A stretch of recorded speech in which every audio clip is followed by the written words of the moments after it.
प्रेमचंद जी, आपका बहुत बहुत स्वागत है आज के इस हमारे जी न्यूज़ के कॉन्क्लेव में। आइडियाज़ ऑन एजुकेशन कॉन्क्लेव को हमने शीर्षक दिया है। सर, इस पर बात करें उससे पहले ये बताइए आप कैसे हैं? माइक में बता दीजिए, सबको पता चल जाए। बहुत अच्छा। और यहाँ आकर आपके इस फंक्शन में आकर और अच्छा लग रहा है कि आप इस सामाजिक सरोकार जो देश के बच्चों के लिए, जो हमारे गौरव है आने वाले, उनकी प्रतिभा को संवारने के लिए लोगों में जागरूकता का काम कर रहे हैं। इसके लिए मैं आप लोगों को भी बहुत बहुत बधाई देना चाहूँगा। आप राजस्थान के दूदू जैसे छोटे सी जगह से आते हैं सर। मैं ये तो नहीं कह सकता कि राजस्थान की शिक्षा व्यवस्था बहुत लचर है या बहुत बेकार है, वरना इतनी छोटी सी जगह आकर प्रेमचंद बैरवा जो हैं दूदू से, इतनी छोटी सी जगह से उप मुख्यमंत्री तक का पद नहीं पाते, नहीं ये सफ़र तय कर पाते। लेकिन बावजूद उसके बाकी राज्यों के मुकाबले जब मैं देखता हूं तो मुझे राजस्थान शिक्षा के मामले में थोड़ा कमज़ोर नज़र आता है। ऐसा क्यों रहा? यहाँ तो राजस्थान की परिपाटी रही Congress BJP, Congress BJP, Congress BJP, यानी हर साल 5 साल के बाद बीजेपी को मौका मिला। फिर आखिर ऐसी कहाँ कमी रह गई, क्या खामी रह गई जो राजस्थान शिक्षा के क्षेत्र में बाकी कई राज्यों से पिछड़ा हुआ है थोड़ा? देखिए, राजस्थान शिक्षा में अभी सकल अनुपात है हमारा देश का, उसमें हमारा जो सकल अनुपात है वो अधिक है। तो मैं नहीं मानता कि इतना पिछड़ा हुआ है, लेकिन यह है कि हमारे शिक्षकों की, हमारे छात्रों की जो उनकी मेहनत है, और उस मेहनत से निश्चित रूप से वो आगे बढ़ रहे हैं। और जब देश से सकल अनुपात, जो नामांकन अनुपात है, उसमें सबसे ज़्यादा हमारा है रेशो, तो मैं मानता हूँ कि और इसमें सुधार किए जा रहे हैं। हमारे यशस्वी मुख्यमंत्री जी और हमारी सरकार निश्चित रूप से इसको और अधिक अच्छा बनाने के लिए प्रयास कर रहे हैं। आप प्रेमचंद जी खुद पीएचडी होल्डर हैं और एक ऐसा व्यक्ति जो शिक्षा को इतना ज़्यादा करीब से और इतना ज़्यादा पसंद करता हो, खुद इतना ज़्यादा पढ़ाकू रहा हो, तो मुझे लगता है कि उच्च शिक्षा मंत्री के तौर पर एक भूमिका आप बहुत बखूबी निभा रहे हैं। आप उप मुख्यमंत्री भी हैं राजस्थान के, आपसे उम्मीदें और ज़्यादा बढ़ जाती हैं। सबसे बड़ी चुनौती राजस्थान के उच्च शिक्षा मंत्री के तौर पर आपको क्या नज़र आती है कि मुझे ये दूर करना है? अभी मैंने रिपोर्ट में देखा कि बहुत सारी चीज़ों में होना है, करना है, होगा था, ये कब तक हो जाएगा? देखो, हम सबसे पहले जो हमारी राष्ट्रीय शिक्षा नीति 2020 है, इसको हम ज़्यादातर उसको हम धरातल पे लाना चाह रहे हैं। इसके लिए हम प्रयास कर रहे हैं, और उसमें स्किल जो बच्चों को कोर्स के साथ साथ हम करानी चाहिए। आर्टिफिशियल इंटेलिजेंसी, एआई, इसके लिए लोगों को बहुत ज़्यादा नई टेक्नोलॉजी से जुड़ाएं, ताकि आने वाले भविष्य में जो देश की चुनौतियां, उनका हमारा युवा सामना कर पाए। इसलिए हम ज़्यादा टेक्नोलॉजी के क्षेत्र में हम ज़्यादा काम करेंगे, तो एक अच्छा शिक्षा का स्तर बढ़ेगा। आपने एआई की बात की, आपने कहा एआई आ गया है, बच्चों को एआई इंट्रोड्यूस करना चाहिए, लेकिन अभी पुरानी समस्याओं से ही बच्चे बाहर नहीं निकले हैं। अभी बस्तों का बोझ कम नहीं हुआ है उनकी पीठ पर से। तो आपको लगता है कि अभी हम लोगों को जड़ों में बहुत काम करना है? पेड़ कब बड़ा होगा, कब फल देगा, ये बड़ी दूर की कौड़ी है। अभी हमें बेसिक शिक्षा पर, बच्चों की सुविधाओं पर, बच्चों के ऊपर बस्ते का बोझ। मुझे याद है जब 2014 में मोदी जी आए थे, तब उन्होंने डिजिटल को बढ़ावा दिया, लेकिन शिक्षा के क्षेत्र में हम अब तक डिजिटल होने के मामले में सबसे ज़्यादा पिछड़े हुए हैं। ऐसा क्यों? नहीं, हम सब अब डिजिटल मुंह पे सब आ रहे हैं, क्योंकि डिजिटल पे आना ही पड़ेगा। और एक रटने वाली शिक्षा, हम जो किताबी में हम रटते हैं, उस रटने को हम छोड़ के, जिस तरह से आज ये फंक्शन हो रहा है, हम बच्चों से वाद विवाद करना, आलोचनात्मक सकारात्मक चीज़ें उनके बीच में अगर हम करते हैं, तो निश्चित रूप से बच्चों की एक आत्मशक्ति बढ़ेगी और बच्चों का कॉन्फिडेंस बढ़ेगा। तो इस ओर हमारे को अग्रसर होना चाहिए, क्योंकि हम रटते हुए आ रहे हैं, उसी पुरानी पद्धति को चलाते आ रहे हैं, तो उसमें बहुत सारे बदलाव करने की ज़रूरत है। लेकिन आप तो सरकार है, बदलाव तो आप ही को करने हैं। निश्चित अगर रूप आप से भी उम्मीद इसी जाहिर में करेंगे कि इसी ये में होना चाहिए, तो यही फिर कह रहा करेगा हूँ कौन? भाई, हम सभी को, मैं ये कह रहा हूँ, हम सभी को इसकी ओर आगे बढ़ना चाहिए, और हम बढ़ रहे हैं। लेकिन अब उम्मीद से ज़्यादा उम्मीद होने लगी है, क्योंकि 2014 से मोदी जी सत्ता में हैं। भारतीय जनता पार्टी देश के तमाम राज्यों में, ज़्यादातर राज्यों में अपनी अपनी सरकार है। मतलब अगर कहूँ तो डबल इंजन की सरकार है। अब इच्छा शक्ति में कमी है, संकल्प शक्ति में कमी है, या फिर मशीनरी में कमी है? कमी कहाँ है जो चीज़ें हो नहीं पा रही? देखो, मशीनरी में कोई कमी नहीं है और इच्छा शक्ति में कोई कमी नहीं है, काम हो रहा है। और इस शिक्षा के क्षेत्र में मैं ये कह सकता हूँ कि राजस्थान में तो हमारा बहुत अच्छा काम हो रहा है। बच्चों को सुविधा, बच्चों के जिस तरह से उनको एनवायरनमेंट मिलना चाहिए उस तरह हम कॉलेजेस में काम करवा रहे हैं। हमारी स्कूलों में भी हम वहाँ तक काम करा रहे हैं। और मैं मानता हूँ कि धीरे धीरे कुछ समय लगता है, लेकिन हम इस ओर अग्रसर हो रहे हैं। राजस्थान में जिस तरीके से नई सरकार बनी, नए मुख्यमंत्री मिले, और किसी ने सोचा नहीं था ऐसे मुख्यमंत्री मिले, कितना कोऑपरेशन रहता है मुख्यमंत्री जी का? शिक्षा के क्षेत्र में क्या विचार रहते हैं उनके? आप उप मुख्यमंत्री हैं, बहुत ज़्यादा करीब रहते होंगे उनके। देखो, हमारे यशस्वी मुख्यमंत्री जी जिस तरह से कोऑपरेशन देते हैं शिक्षा को, और शिक्षा को शुरू से ही उन्होंने कहा है कि हमारे जो आने वाले भविष्य है, जो हमारे यशस्वी प्रधानमंत्री नरेंद्र मोदी जी का जो सपना है विकसित भारत का, विकसित भारत 2047 का, तो इन बच्चों की प्रतिभा को संवारने का हम काम करें और आने वाले भविष्य को इनके हाथ में जाना है। और जिस तरह से आधुनिकता का ज़माना है उसमें हम बच्चों की प्रतिभा को आगे बढ़ाएं, तो इनकी सारी सुविधाएं और इनको आगे करने में हमारे मुख्यमंत्री जी बहुत पहल करते हैं और हमें हमेशा मार्गदर्शन हम लेते रहते हैं और उस हिसाब से हम काम करते रहते हैं। आपने बच्चों की प्रतिभाओं की बात की, बच्चों की प्रतिभा की बात की, और मोदी जी स्किल डेवलपमेंट की बात करते हैं। आपको लगता है, राजस्थान के मुतालिक इसलिए मैं आपसे जोर देकर के ये बात पूछना चाहूँगा कि हम जब कोटा के बारे में सुनते हैं, जब जानते हैं, तो बड़ा तकलीफ होती है। जिस तरीके से बच्चों पर महत्वाकांक्षाएं हावी हैं, एजुकेशन हावी है। मैं अगर हिंदुस्तान भर की खबरें और नक्शा उठा के देखूं तो कोटा नंबर 1 पर आएगा जहां बच्चे आत्महत्या करते हैं। क्यों नहीं उप मुख्यमंत्री जी, क्यों नहीं प्रेमचंद बैरवा जी, क्यों नहीं उच्च शिक्षा मंत्री जी राजस्थान में आपके रहते इस पर लगाम लगती, या कोई इस तरीके की योजना बनती? सबसे पहले तो मैं जानना चाहूँगा, इन बच्चों की आत्महत्या के लिए जिम्मेदार कौन है? शिक्षा तंत्र जिम्मेदार है, वो प्रेशर जिम्मेदार है, महत्वाकांक्षाओं का जो माता पिता उन पर डालते हैं, या व्यवस्था जिम्मेदार है? देखिए, इसमें सारे ही जिम्मेदार है। इसमें पेरेंट्स भी जिम्मेदार है, इसमें शिक्षा जो हमारा कोचिंग चलाने वाले जो डायरेक्टर वो भी इसमें जिम्मेदार है। हम उसकी जिम्मेदारी हम सब ले रहे हैं और हम सबको इस जिम्मेदारी से उनको बाहर निकालने की आवश्यकता भी है। जिस तरह से मैंने आते ही उसके बाद कलेक्टर को एक कमेटी बनाकर उनकी मॉनिटरिंग के लिए किया, लेकिन अब पिछली विधानसभा में मैंने इसको बिल लेके आया और वो बिल परिवार समिति में चला गया। कुछ दिनों बाद आएंगे तो इसमें हमने कई नियम नियंत्रण इन कोचिंग संस्थाओं पे करने के लिए हमने बनाए हैं, जिसमें कोचिंग संस्थाओं का रजिस्ट्रेशन हो, बच्चों की संख्या, फीस का, इस तरह का। और बच्चों को इतना प्रेशर, उस कितने घंटे उनको पढ़ाना, फिर बीच में उनको रेस्ट देना, उनको खेलों से जोड़ना, इस तरह के हमने उस बिल में प्रावधान रखे हैं।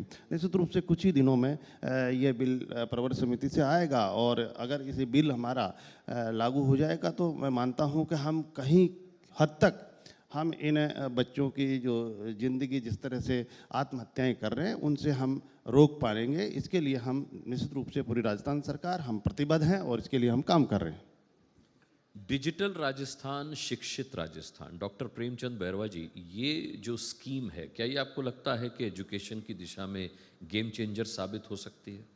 निश्चित रूप से डिजिटल शिक्षा में तो आप हर चीज़, आज का युवा हमारा इस ओर जा रहा है और जाना भी चाहिए। जब पूरा विश्व इस ओर चल रहा है तो राजस्थान और पूरा देश भी हमारा इस ओर चल रहा है और हमारे आने वाले युवा इसमें प्रगति निश्चित रूप से पाएंगे। और आज की व्यवस्था को देखते हुए हमें इसकी ओर बढ़ना चाहिए। यहाँ पर कई सारे एजुकेशन मिनिस्टर्स आए, हमने कहा कि वो किस तरीके से अपने स्टेट के एजुकेशन को के लिए प्रतिबद्ध हैं, कटिबद्ध हैं, उन्होंने योजना कई बनाई हैं।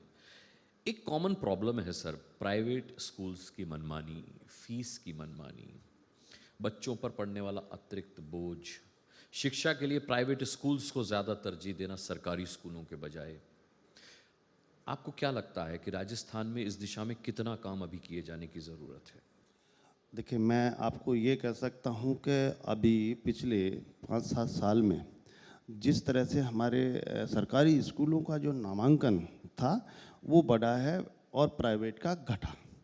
निश्चित रूप से बीच में अभी कोविड के टाइम जरूर थोड़ा कम हुआ था, लेकिन अभी मैं एक मीटिंग ले रहा था, शिक्षा मंत्री सारे थे हमारे, जो महात्मा गांधी इंग्लिश स्कूल थे उनके लेकर, तो उसमें मैंने अधिकारियों से जब पता किया तो ये लगा कि हम अब इसमें और अच्छा प्रोग्रेस कर रहे हैं और प्राइवेट की तरफ नहीं जाकर हम ऐसी सुविधाएं उनमें देने का प्रयास कर रहे हैं सरकारी स्कूलों में, जिनसे कि हमारा बच्चा उसकी ओर अग्रसर हो और उसमें एक अच्छे प्रशिक्षक अध्यापक हमारी सरकारी स्कूलों में होते हैं, अच्छी उनमें सुविधाएं देंगे तो निश्चित रूप से आएंगे और हमारा शिक्षा का स्तर और सरकारी स्कूलों का अच्छा होगा। डॉक्टर प्रेमचंद बैरवा जी, आप अपने आप में अगर देखा जाए तो एक मिसाल हैं। मैं पढ़ रहा था कि आपने बकरी भी चराई है, आपने मजदूरी भी की है, आपने सिलाई का काम भी किया है, उसके बाद आप पीएचडी कर चुके हैं, इसीलिए मैं आपको डॉक्टर प्रेमचंद बैरवा कह रहा हूँ।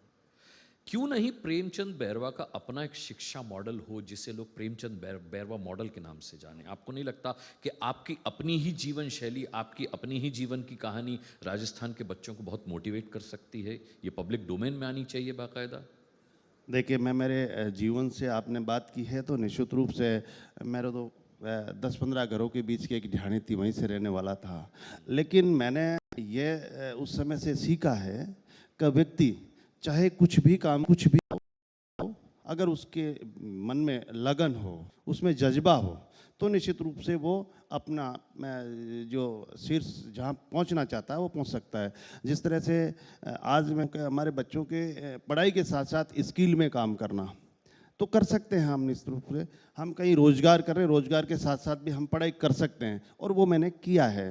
मैं स्कूल के बाद से ही मैंने पूरा मजदूरी से लेकर आप सिलाई से लेकर सारे काम करता रहा हूँ और मैं कॉलेज भी करता रहा हूँ और उसके बाद पीएचडी, एलएलबी, एमफिल मैंने सब किया, लेकिन मैं उस समय भी मेरा रोजगार कर रहा था, मैं स्वयं का रोजगार कर रहा था। इसलिए आदमी में जज्बा हो, अगर उसमें जज्बा हो तो निश्चित रूप से वो अपने मुकाम पे पहुंचेगा जो उसने ठान ली। इसलिए आज की जो ज़रूरत है वो इसी की है कि हम स्किल को बढ़ावा और ऐसी स्किल प्राप्त करें कि हम रोजगार, जो नौकरी के लिए हम शिक्षा पाते हैं उससे बढ़िया आप रोजगार देने वाले बनिए। इस तरह की शिक्षा हमारी होनी चाहिए। मुझे लगता है कि एक बार प्रेमचंद बैरवा जी के लिए ताली बजनी चाहिए।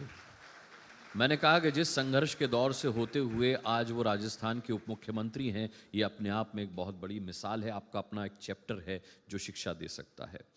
आपने स्किल डेवलपमेंट की बात की, लेकिन यहाँ बहुत सारे मदर फादर बैठे हुए हैं, बहुत सारी महिलाएं मुझे दिखाई दे रही हैं। अब ये ताली भले ही कितनी भी बजाएं, लेकिन एक बात से इनकार नहीं कर पाएंगी कि अपने बच्चे की स्किल से ज़्यादा लोग उसकी शिक्षा पर ध्यान देते हैं और उस पर प्रेशर क्रिएट करते हैं। शिक्षा से अलग हटकर अगर उसके अंदर कोई पैशन है, कोई शौक है, उसको बढ़ावा कम दिया जाता है, नंबर देखे जाते हैं 100 में से कितने आए। आपको लगता है कि एक क्लास माता पिता की भी होनी चाहिए जिसमें उनको ये बताया जाए कि आप अपने बच्चों की स्किल डेवलपमेंट पर भी उतना ही काम करो जितना एजुकेशन डेवलपमेंट पे करते हो? देखिए, हम क्या है कि हमारे पेरेंट्स, देखिए मेरे सवाल पे किसी ने ताली नहीं हमारे पेरेंट्स क्या करते हमारे पेरेंट्स क्या कहते हैं, बच्चे को मुझे इंजीनियर ही बनाना है, हमारे को डॉक्टर बनाना है, वो प्रेशर उस पर उसी चीज़ का देते हैं और उसकी इच्छा कुछ और होती है।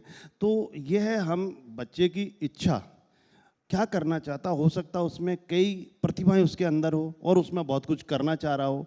तो ये जो अभी आप कोटा वाला बात बता रहे थे ना, वहाँ भी पेरेंट्स का भी इसमें बहुत ज़्यादा, क्योंकि वो प्रेशर उस बच्चे को इतना दे देते हैं कि मेरे बच्चे को मैं डॉक्टर बनाऊंगा, मेरे बच्चे को इंजीनियरिंग बनाऊंगा, जबकि उसकी कहीं इच्छा कहीं और कि वो फिर वो पीछे रह जाता है। पीछे रहता है तो उसको अपने आप में फीलिंग महसूस होती है और वो इस तरह का काम कर बैठता, उसको प्रेशर वो झेल नहीं पाता। तो मैं यही कहना चाहूँगा कि हमारे बच्चे की इच्छा, बच्चे की जो प्रतिभा, वो करना क्या चाहता है उसमें उसको स्वतंत्रता होनी चाहिए और उस स्वतंत्रता से जिस फील्ड में जाना चाह रहा है उसके लिए उसको आगे प्रेरित करके हम सब पेरेंट्स, हमारे सभी गुरुजन से सब उसको आगे बढ़ाएंगे तो निश्चित रूप से वो अपनी प्रतिभा को आगे बढ़ा पाएगा। आपको लगता है प्रेमचंद जी की स्किल डेवलपमेंट बाकायदा कोर्स के तौर पर इंडोर्स होना चाहिए? अब तक स्किल डेवलपमेंट में हम बच्चों को जितना भी तैयार करते हैं वो सब जो पहले से चला आ रहा है उसी परिपाटी को फॉलो करते हुए कर रहे हैं। स्किल डेवलपमेंट का एक पाठ्यक्रम होना चाहिए, बाकायदा वो इंट्रोड्यूस होना चाहिए, आपको नहीं लगता? और ये अब तक क्यों नहीं हुआ? लेकिन नहीं, ये हम तो इसको स्किल डेवलपमेंट में हमारे राजस्थान में इसको शुरू कर रहे हैं, क्योंकि होता क्या है कि अगर आजकल का एक फैशन हो गया बच्चों का। एसी में बैठ के चाहे 10,000 की नौकरी कर रहा हो, लेकिन कोई कंपनी हो उसमें काम करने में वो अच्छा फील कर रहा है, जबकि उसके घर में अगर वो फर्नीचर का काम कर रहा है, उसका खानदानी पैसा है, लेकिन वो उससे उस काम को नहीं करना चाहेगा। वो 10,000 की नौकरी कर लेगा, वहाँ पे वो अपने आप को अच्छा महसूस करता है सूट बूट पहन के, जबकि वो उस धंधे में जो फर्नीचर का जो काम है उसमें वो कई लाखों महीने के कमा सकता है। लेकिन क्या है कि अपने आप में वो एक सर्विस करना एक फैशन बना लेता है। इस ओर हमारे को स्किल को और बढ़ना चाहिए। हम जो भी हमारा खानदानी धंधा है उस धंधे को हम आगे बढ़ाएं, तो उसमें पढ़ लिख कर एक अच्छा एजुकेशन लेकर अगर उस काम को करेगा तो वो और अच्छे तरीके से करेगा। आप किसी मजदूर को देख लो, अगर कोई पढ़ा लिखा मजदूर होगा तो उसमें अलग निखार आएगी उसकी मजदूरी में। तो शिक्षा स्किल ये दोनों का एक संयोग बैठता है तो उस काम को हम अच्छे और अच्छा उसकी सुंदरता और बढ़ती है। आप के पास जैसे हम आइडियाज़ ऑन एजुकेशन पर बात कर रहे हैं, एजुकेशन का प्रेमचंद बैरवा जी क्या आइडिया होना चाहिए? क्योंकि आप ग्रास रूट लेवल से आए हैं, आपने वही बकरी चराई है, मैंने कहा ना, आपने सिलाई की है, तो आप बेहतर बता सकते हैं। बच्चे पढ़ाई से जी चुराते हैं, पढ़ना अच्छा नहीं लगता उनको, और जो चीज़ उन्हें नहीं पढ़ाती, जो हम नहीं कहते, मोबाइल, इससे वो बहुत शिक्षा हासिल करते हैं। हम डिजिटल शिक्षा की तो बात कर रहे हैं, लेकिन बच्चे डिजिटल प्लेटफॉर्म से वो शिक्षा ग्रहण कर रहे हैं जो उनको नहीं करनी चाहिए, या जो उनको दिग्भ्रमित कर रही है, मिसगाइड कर रही है। आपको नहीं लगता एक बहुत बड़ी चुनौती है शिक्षा मंत्री होने के नाते, उप मुख्यमंत्री होने के नाते एक राज्य की? क्या आप इसमें कोई ऐसा सामंजस्य बिठा पाएं कि बच्चों के हाथ में जब मोबाइल हो तो उसके ज़रिए वो बहुत इंटरटेनिंग वे में शिक्षा भी हासिल करें? देखिए, ये हमारे पेरेंट्स सबसे पहले वहाँ से बच्चा निकले, ऐसा एनवायरनमेंट बच्चे को, ऐसे संस्कार बच्चे में हो कि हम उसको उसकी ओर, अगर ये मोबाइल इसमें नेगेटिव चीज़ भी देखता है और पॉजिटिव भी, अगर वो उस पॉजिटिव की तरफ चला गया तो बच्चा होता है उसका दिमाग बहुत तेज होता है और वो कैच करता है, और उस समय अगर उसको नेगेटिव चीज़ अगर उसके दिमाग में कैच करने लगा है तो वो डाइवर्ट हो जाता है। इसलिए हम सबकी जिम्मेदारी ये है, स्कूल में टीचर्स की भी, हमारे पेरेंट्स की भी, कि बच्चे को इस तरह के संस्कार उसमें दिए जाने चाहिए, उस और उसको बार बार उसके बारे में बताते रहने चाहिए, देख इसमें ये है ये है।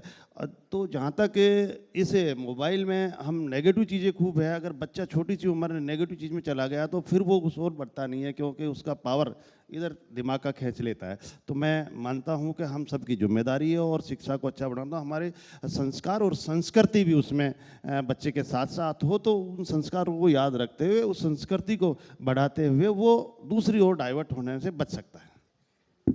Premchand ji, vision of education क्या है आपका? मतलब आपने एक, जैसे सरकार ने बहुत बड़ी जिम्मेदारी आपको दी, लेकिन आपने सोचा नहीं होगा मैं शिक्षा मंत्री बनूंगा, क्या बनूंगा, लेकिन एक शिक्षा मंत्री बनने के बाद आपके जहन में ऐसा कुछ है कि एक आइडिया हो आपके पास जिसे आप शिक्षा मंत्री के तौर पर लागू करना चाहते हो, जिस पर आप काम कर रहे हो? देखिए, मुझे जो मैंने नई शिक्षा नीति है उसमें बहुत सारी अच्छी चीज़ें हैं जिनको मैं लागू करूँगा, तो निश्चित रूप से उस ओर हम बढ़ भी रहे हैं और कर भी रहे हैं। तो उसको लेकर हम काम करने चाहेंगे, जिसमें कई चीज़ें हैं शिक्षा को लेकर हम उनको बढ़ाना चाहते हैं। उसमें जो हमारा विजन है वो भी उसी में है। कुछ एक बता सकते हैं कि क्या होगा जो जो जो अब तक एक जो शिक्षा पद्धति चली आ रही है उससे अलग हो, या उसके सुधार के लिए हो? देखो, इसमें सबसे ज़्यादा तो आजकल नई तकनीकी नई टेक्नोलॉजी को लेते हुए और हमारा जो आज बच्चा है उसकी प्रतिभा को हम आगे बढ़ाने का, उसके ज़रिए हम काम कर सकते हैं। इसलिए नई शिक्षा नीति में ये सारी चीज़ें हैं जो हम सोच के चल रहे हैं और इसी को हम आगे बढ़ाना चाहते हैं, जिससे कि हम एक अच्छी शिक्षा और बच्चे की जो प्रतिभा है, हमारे चाहे गांव से निकल के आया हो, शहर से निकल के आया हो, तो उसकी प्रतिभा जरूर हम आगे बढ़ाएंगे। ये मैं हर एजुकेशन मिनिस्टर से पूछ रहा हूँ और आपसे भी पूछूंगा।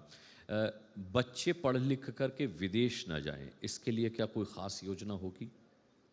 हमारी स्किल्स हम ही इस्तेमाल करें, वो यहीं पर इस्तेमाल करें। देखिए, ये चीज़ें बच्चे, हम 500 विद्यार्थी हमारे विवेकानंद स्कॉलरशिप से हम राजस्थान से बाहर भेजते पढ़ने के लिए। हमने हमारी पॉलिसी में ये उसमें डाल रखा है कि हमारा बच्चा जब वो पढ़ लिख के आए और आके वो विदेश नई नौकरी करे और वो यहीं नौकरी करे, हमारे यहाँ जो भी उसका इंडस्ट्री लगाए या कुछ भी करे तो वो इंडिया में करे। तो इस और हम इसमें भी हम डाल रखे हैं कि हमारा बच्चा विदेश में पढ़ने जरूर जा सकता है, वहाँ की चीज़ें ज़रूर देख सकता है, लेकिन उसका जो मेन जो कर्म स्थल है वो हमारा इंडिया होना चाहिए। इसकी ओर हम उसमें भी नॉम लगा रहेंगे और बच्चों को और भी हम ऐसी भावनाएं उनके मन में है कि हम हर पूरे विश्व में हम घूम के आ सकते हैं, देख सकते हैं, पढ़ सकते हैं, लेकिन हमारा मेन फोकस हमारा इंडिया होना चाहिए, जिसमें हम लोग इसी में हमारा व्यापार हो, चाहे हमारी नौकरी हो, तो इसी हम इंडिया को डेवलप करें। हम बहुत कम समय के लिए बैठे हैं और आपकी सरकार को भी बहुत ज़्यादा समय नहीं, ज़ोरदार बजा लीजिए, उसमें कंजूसी क्या करनी है। बाबा रामदेव भी कहते हैं ताली बजाने से क्यों प्रेशर होता है, आपकी सेहत के लिए अच्छा है। आपकी सरकार को भी कम समय हुआ है और हमारा भी यहाँ इस सेशन का समय कम है। 5 साल पूरे होने के बाद जब मैं डॉक्टर प्रेमचंद बैरवा के साथ बैठा होऊंगा तो ऐसी कौन सी 3 बातें होंगी आप अश्योर करते हैं कि जो आप कहेंगे ये हमने कर दिया? देखिए, अगर आप 5 साल पहले बाद में मेरे साथ बैठेंगे तो जितना हम जो विज़न है हमारे अंदर, हम इस राजस्थान के लिए हम क्या करने चाह रहे हैं कि राजस्थान एक स्किल की दृष्टि से और हमारे इंडस्ट्री के रूप में बड़े, हमारा बच्चा कोई रोज़गार के लिए भटके नहीं। तो हमारे मुख्यमंत्री जी भी हम इस ओर काम कर रहे हैं कि हमारे इतने हर क्षेत्र में, क्योंकि राजस्थान बहुत सारी संभावनाएं हैं जहां से हम काम करते हैं। माइनिंग के क्षेत्र में ले लो आप, ऊर्जा के क्षेत्र में ले लो, पर्यटन के क्षेत्र में ले लो, तो ऐसी इंडस्ट्री हब हम तैयार करें जिसमें हमारा बच्चे की प्रतिभा भी उसमें शामिल हो और हम बच्चे को बेरोजगार नहीं देख सकें, हमारा युवा को बेरोजगार नहीं देख सकें। तो हमारे बच्चे जो पढ़ लिख कर जो प्रतिभा पा रहे हैं उनको हम रोजगार देने का हम काम करें, ताकि हमारा जो विजन है विकसित भारत 2047 का, हमारे यशस्वी प्रधानमंत्री जी का, जो हम विकसित राजस्थान बनाकर पूरा करें। चलिए, बहुत कम लोग जानते होंगे कि डॉक्टर प्रेमचंद बैरवा बहुत अच्छा ढोल बजाते हैं, मजीरा बजाते हैं और भजन भी बहुत अच्छा गाते हैं। सर, मौका है, माहौल है, अगर एक लाइन भजन गा देंगे तो थोड़ा सा डिफरेंट मूड हो जाएगा। देखिए, सुकांता मौजूमदार भी आ गए हैं। सर, ताली बजा दीजिए एक बार, आप भी हौसला। देखिए, मंत्री जी ने भी ताली बजा दी। तो क्या राजस्थानी में सुनना बिल्कुल, चाहोगे बिल्कुल, या? अरे बिल्कुल, राजस्थानी में सुनाइए सर।